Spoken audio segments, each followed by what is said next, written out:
नमस्कार, मैं भरत आपका स्वागत करता हूं डीएनवी झारखंड में। आज जानते हैं झारखंड की प्रमुख खबरों के बारे में। इससे पहले आपसे छोटी सी निवेदन है, अगर आप इस चैनल पर नए हैं तो चैनल को सब्सक्राइब कर ले और बेल आइकन को प्रेस कर ले ताकि झारखंड की खबरों की अपडेट आप तक पहुंचता रहे। तो चलिए शुरू करते हैं आज की पहली और बड़ी खबर से।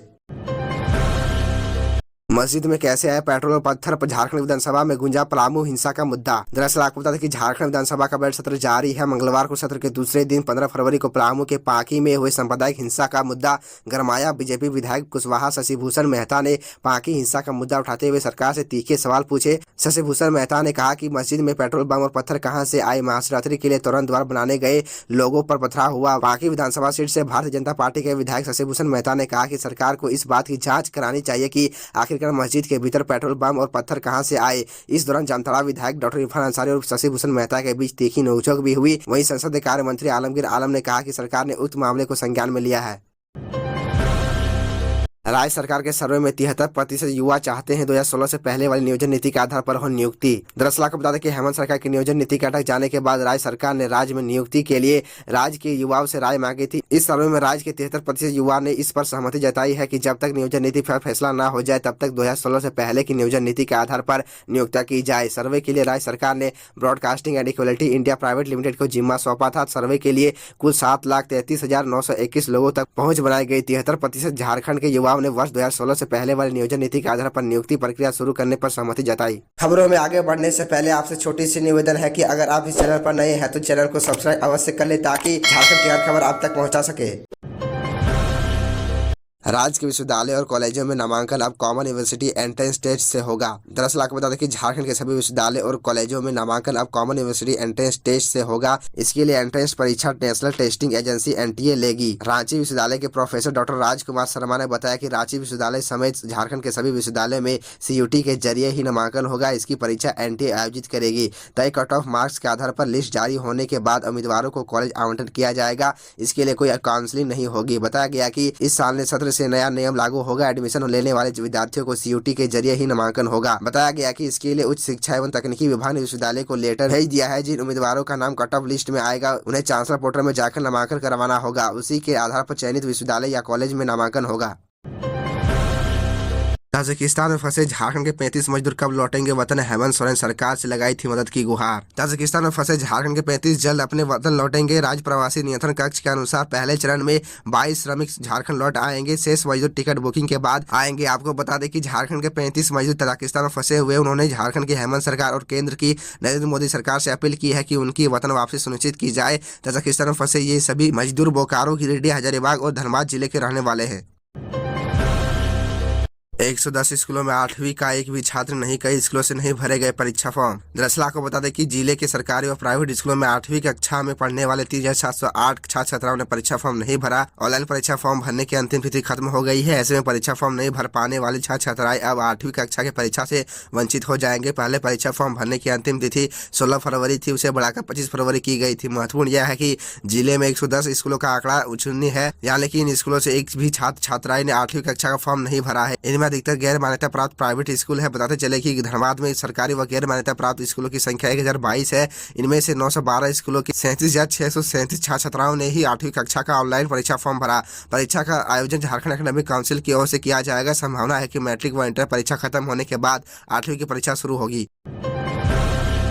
रांची में विदेशी मेहमानों का आगमन शुरू। G20 शिखर सम्मेलन को लेकर सज गई राजधानी। दरअसल आपको बता दें कि रांची में G20 देशों का शिखर सम्मेलन हो रहा है। इसे लेकर विदेशी मेहमानों का आना शुरू हो चुका है। वहीं मेहमानों के स्वागत के लिए रांची सज चुकी है। 2 और 3 मार्च को रांची में आयोजित होने वाले G20 शिखर सम्मेलन को लेकर विदेशी डेलीगेट्स का आना शुरू हो गया है। मंगलवार को देर शाम ब्राजील के एक डेलीगेट का रांची आगमन हुआ, जिनका स्वागत रांची के सांसद संजय सेठ ने किया। ब्राजील से आए डेलीगेट्स का झारखंडी परंपरा से सांसद ने स्वागत किया। उन्हें झारखंडी वस्त्र भेंट की। शॉल और पगड़ी पहनाकर सांसद संजय सेठ ने ब्राजील से आए डेलीगेट्स का स्वागत किया। एयरपोर्ट से कड़ी सुरक्षा के बीच डेलीगेट्स को होटल लाया गया, जहां पर सारी सुविधाओं का विशेष ध्यान रखा गया है। 1 मार्च यानी बुधवार को सारे डेलीगेट्स रांची पहुंच जाएंगे। जिला प्रशासन की तरफ से दी गई जानकारी के अनुसार G20 शिखर सम्मेलन में कुल 130 से 150 डेलीगेट झारखंड भ्रमण पर रहेंगे, जिसमें 60 से 70 विदेशों से आए डेलीगेट्स होंगे। वहीं 50 से 60 भारतीय डेलीगेट्स और 30 अन्य ऑफिशियल लोग शामिल रहेंगे। खेल टेंडर का शिक्षा विभाग 400 करोड़ खर्च कर कस्तूरबा में पढ़ने वाली बेटियों को बनाएगा सबल। 30,000 की कुर्सी होगी और 41,000 का पंखा, लेकिन साइंस का लैब चाहिए सिर्फ 1,000 में। दरअसल आपको बता दें कि झारखंड के कस्तूरबा गांधी स्कूलों में पढ़ने वाली गरीब और मासूम बेटियों की जिंदगी संवारने का बीड़ा शिक्षा विभाग ने उठा लिया है।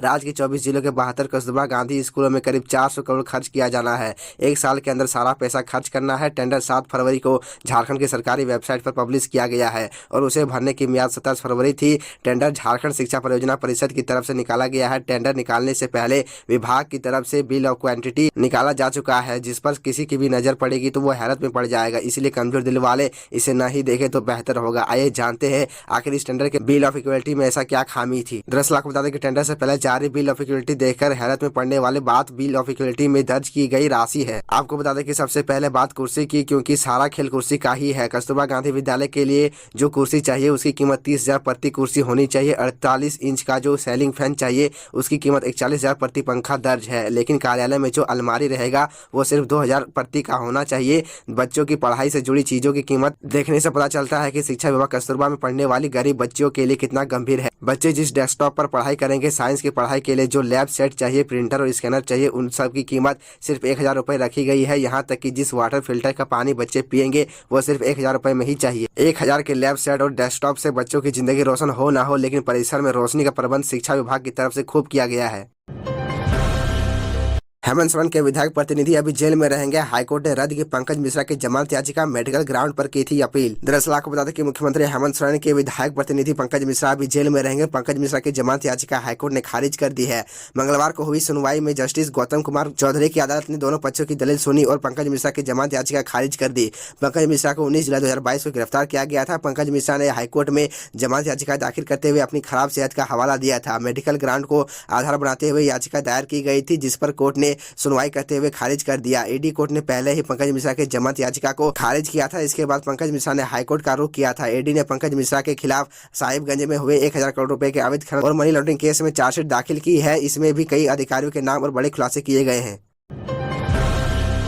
दीपिका पांडे ने की सरकार से किसानों को सूखा राहत राशि देने की मांग। दरअसल आपको बता दें कि महागमा विधायक दीपिका पांडे सिंह ने सरकार से सभी प्रभावित किसानों को सूखा राहत राशि दिए जाने की मांग की है। विधानसभा के बजट सत्र के शून्यकाल के दौरान मंगलवार को उन्होंने कहा कि राज्य में सूखा राशि का लाभ लेने को 25 लाख से अधिक किसानों ने सरकार के पास आवेदन कर रखा है, पर अब भी करीब 50% किसानों को इसका लाभ नहीं मिल सका है। राज्य सरकार सूखा राहत राशि से वंचित 12 लाख से अधिक किसानों को जल्द से जल्द इसका लाभ मुहैया कराए। शून्यकाल के ही दौरान दीपिका पांडे ने कृषक मित्रों का भी मसला उठाया। कहा कि राज्य में 12,626 कृषक मित्र कार्यरत है। वे राज्य में कृषि संबंधित सारी योजनाओं में अहम भूमिका निभा रहे हैं। समय समय पर मानदेय सेवा शर्त नियमावली और अन्य मांगों को लेकर सरकार के पास बात रखते आए हैं। कई स्तर पर उन्हें केवल आश्वासन ही मिला है, पर उनकी वाजिब मांगे पूरी नहीं की जा सकी है। ऐसे में वो कृषक मित्रों की मांगों पर अविलंब हल निकालने की मांग सरकार से करती है। तो यह थी झारखंड की टॉप बड़ी खबरें, और इसी तरह झारखंड की छोटी सी बड़ी खबरों को देखने के लिए आप हमारे चैनल DN न्यूज़ झारखंड को सब्सक्राइब कर ले और बेल आइकन को प्रेस कर ले, जिससे आपको